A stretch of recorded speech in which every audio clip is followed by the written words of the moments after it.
Wash বেসিনে শুকনো লঙ্কা পুড়িয়ে দিলে কি হবে, তাছাড়া শপিং ব্যাগকে যে এইভাবেও ব্যবহার করা যেতে পারে, এটা কি কোনোদিন ভেবে দেখেছো? ইত্যাদি নানান ধরনের নিত্য নতুন কিচেন টিপস অ্যান্ড ট্রিক্স আমি আজ নিয়ে চলে এসেছি আজকের ভিডিওতে। তাই ভিডিওটা খুবই ভালো হতে চলেছে, তাই অনুরোধ করছি স্কিপ না করে প্রথম থেকে শেষ পর্যন্ত দেখো। আশা করি তোমাদের খুবই ভালো লাগবে এবং কাজেও দেবে। তো চলো, পিকে ম্যাজিক ফুড ফ্যাক্টরিতে তোমাদের সকলকে স্বাগত জানিয়ে শুরু করা যাক আজকের কিচেন টিপস। আর হ্যাঁ, এখনও পর্যন্ত চ্যানেলটি সাবস্ক্রাইব করে না থাকলে প্লিজ চ্যানেলটি সাবস্ক্রাইব করে পাশে থেকো, তাহলে এই ধরনের নতুন নতুন ভিডিও আমি যখনই ছাড়বো তোমরা অবশ্যই দেখতে পাবে। তো শুরু করা যাক আজকের প্রথম ট্রিক। আজকাল কম বেশি প্রতিটি বাড়িতেই এই ধরনের চশমার খাপগুলো থেকে থাকে। তো চশমার যে খাপ থাকে সেগুলো বিভিন্ন ধরনের হয়, তবে আজকে যে খাপটা আমি দেখাচ্ছি এটা আমাকে খুবই ভালো লেগেছে, যেহেতু এই খাপের মুখে চেন দেওয়া রয়েছে আর জায়গাটাও অনেক বড় মনে হচ্ছে, তাই আমি আজকে এটা কাজে লাগাচ্ছি। কি কাজে লাগাচ্ছি দেখো, বাড়িতে এই ধরনের ওয়্যারগুলো যেখানে সেখানে পড়ে থাকে আর একটার সঙ্গে একটা ব্যাড় লেগে যায় আর টানলে ছিঁড়েও যায়। তো এগুলোকে যদি একটু এইভাবে গুছিয়ে রেখে চেনটা বন্ধ করে দিই, তাহলে কারোর সঙ্গে কারো ব্যাড়ও লেগে যাবে না আর গিটও লেগে যাবে না, খুব ভালোভাবে গুচ্ছিত হয়ে থাকবে। চলে আসছি পরবর্তী ট্রিকে। এই শপিং ব্যাগ আমরা সাধারণত বাজার থেকে বা মল থেকে জিনিস কিনে নিয়ে এসে ব্যাগটা ফেলে দিই, কোনো কাজেই লাগে না।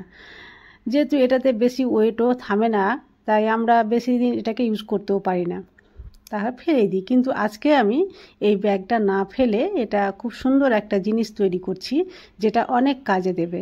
তো চলো দেখতে থাকো। প্রথমে ব্যাগটা এইভাবে অর্ধেক ভাঁজ করে নিয়েছি সমান সমান, আর এইভাবে মধ্যে থেকে কেটে দুটো করে দিলাম। নিচের যেটা অংশ সেটা এইভাবে দাঁড় করিয়ে রাখার চেষ্টা করছি আর কি, আর যেটা উপরের অংশ ছিল এর উপরে আমি পরিয়ে দেব। চলো এবার এর উপরে আমি সেটা পরিয়ে দিচ্ছি।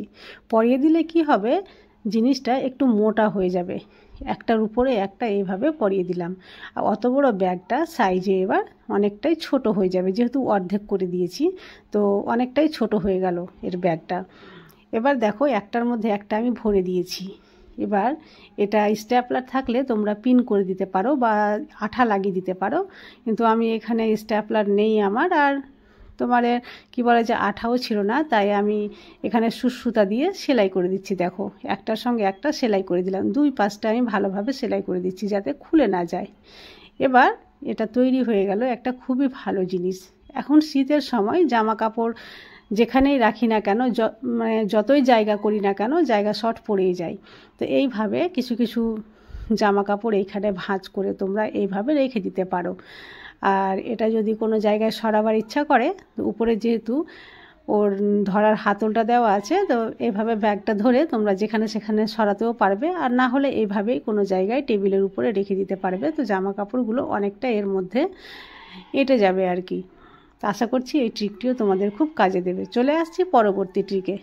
এই ধরনের যে হাইনেক গেঞ্জি বা সোয়েটারগুলো থাকে, পরিষ্কার করার পরে যখন আমরা হ্যাঙ্গার এইভাবে ভরতে যাই গলাতে, তো এভাবে ভরাটা ঠিক হবে না, গলাটা অনেকটাই বড় হয়ে যাবে। তো এটা শুকাতে দেওয়ার সিস্টেম একটু আলাদা। এটা যদি একটু আলাদাভাবে তোমরা হ্যাঙ্গারে ভরো, তাহলে খুব সহজেই শুকিয়েও যাবে আর গলাটাও বড় হবে না। তো প্রথমে হ্যাঙ্গারটা এইভাবে রেখে দিয়ে দুই হাত এই হ্যাঙ্গারের মধ্যে এইভাবে সামনের দিকে টেনে নিতে হবে ভরে। দেখো, একটা হাত আমি হ্যাঙ্গারে আঁটিয়ে এইভাবে টেনে নিয়েছি, দ্বিতীয় হাতটাও এভাবে হ্যাঙ্গারের মধ্যে ভরে এভাবে টেনে নিলাম। এবার এটা টানা হয়ে যাবে যখন, তখন এবার কি করব, দেখো হ্যাঙ্গারটা আমি এবার উপরে দিকে উঠিয়ে নিচ্ছি।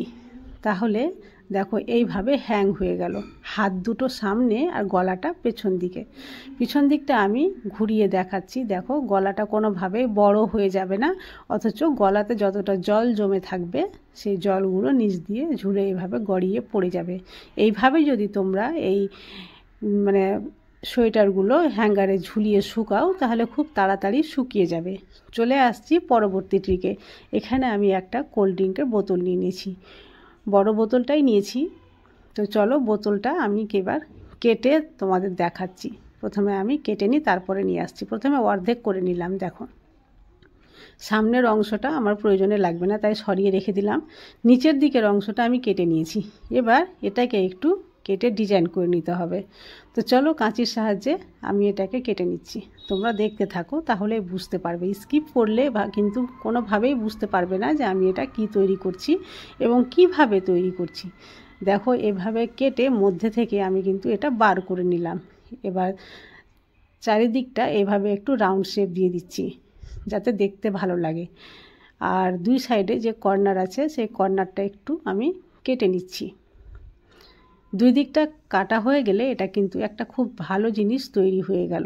তোমরা এটা কালারও করে নিতে পারো, কালার করে রোদে একটু শুকিয়ে নিলেও হবে, দেখতে খুবই সুন্দর লাগবে। তো যেহেতু আমি ভিডিও শ্যুট করছিলাম, আমার কাছে সময় ছিল না, আর আমি শ্যুটটা রাত্রে করেছি, তাই কালার করতে পারিনি। জাস্ট আমি এই আইডিয়াটা শেয়ার করলাম তোমাদের সঙ্গে। এটা তৈরি হয়ে গেল একটা খুব সুন্দর মোবাইল স্ট্যান্ড। এইভাবে কিচেনে তোমরা মোবাইল রেখে নিজেদের পছন্দ মতো প্রোগ্রাম দেখতে পারো কাজের ফাঁকে। তোমরা এভাবেও রাখতে পারবে, আবার সোজাভাবে যদি লম্বালম্বি দাঁড় করাও তবুও রাখতে পারবে। তো তোমাদের লম্বা করে দাঁড় করিয়েও আমি দেখাচ্ছি, দেখো কোনোভাবেই পড়ে যাবে না। এই যে দেখো লম্বা করে রাখলেও কিন্তু মোবাইল কোনোভাবে উল্টে যাচ্ছে না বা পড়ে যাচ্ছে না। এখানে জলের বোতল নিলে কিন্তু ঠিক হবে না, কারণ জলের বোতল অনেকটাই হালকা, আর ওই জন্য কোল্ড ড্রিঙ্কের বোতলটা আমি ব্যবহার করি যাতে উল্টে না যায়। চলে আসছি পরবর্তীটিকে। এই ওয়াশ বেসিনে শুকনো লঙ্কাকে যদি পুড়িয়ে দেওয়া যায় তাহলে কি হবে? অনেক সমস্যার সমাধানই এখানে হয়ে যাবে। কি ধরনের সমস্যা? দেখো অনেক সময় কি হয় যে বেসিনের মুখ দিয়ে অনেক কীটপতঙ্গ, পোকা, যেমন ছোট ছোট আরশোলা অনেক কিছু বেরিয়ে আসে। তো কি করবে, রাত্রেবেলা যখন এই বেসিনটা আর কেউ ইউজ করবে না, সবাই যখন ঘুমিয়ে যাবে, তখন এইভাবে শুকনো লঙ্কাকে পুড়িয়ে এই বেসিনের মুখের উপরে রেখে দিতে হবে। দেখো আমি সবগুলো লঙ্কা এভাবে পুড়িয়ে নিচ্ছি। এভাবে যখন পুড়ে যাবে এর মধ্যে একটা ঝাঁঝালো গন্ধ বের হবে। আর এই লঙ্কা এভাবে বেসিনের উপরে রেখে একটা বাটি দিয়ে আমি ঢেকে দেব, যাতে গন্ধগুলো সম্পূর্ণ ভিতর পর্যন্ত চলে যায়, এই লঙ্কার ঝাঁঝালো গন্ধ। এইভাবে সারা রাত্রি রেখে দিতে হবে। সকালবেলা এটা মুখ খুলে দিতে হবে, তারপরে তোমরা আবার ইউজ করতে পারো। এর ফলে কি হবে, উপরের দিকে যেসব পোকামাকড় উঠে আসছিল সেগুলো কিন্তু খুব সহজেই মরে যাবে, আর ঝাঁঝালো গন্ধের জন্য বেরিয়েও আসতে পারবে না। এইভাবে তোমরা সপ্তাহে একদিন করলে কোনো রকমভাবে বেসিন নোংরা হবে না, বা বেসিনের ভিতর দিয়ে কোনো আরশোলা বা পোকাও আসবে না। আশা করছি আজকের ট্রিকগুলো তোমাদের খুব কাজে দেবে। যদি ভালো লাগে তাহলে বেশি বেশি করে শেয়ার করিও।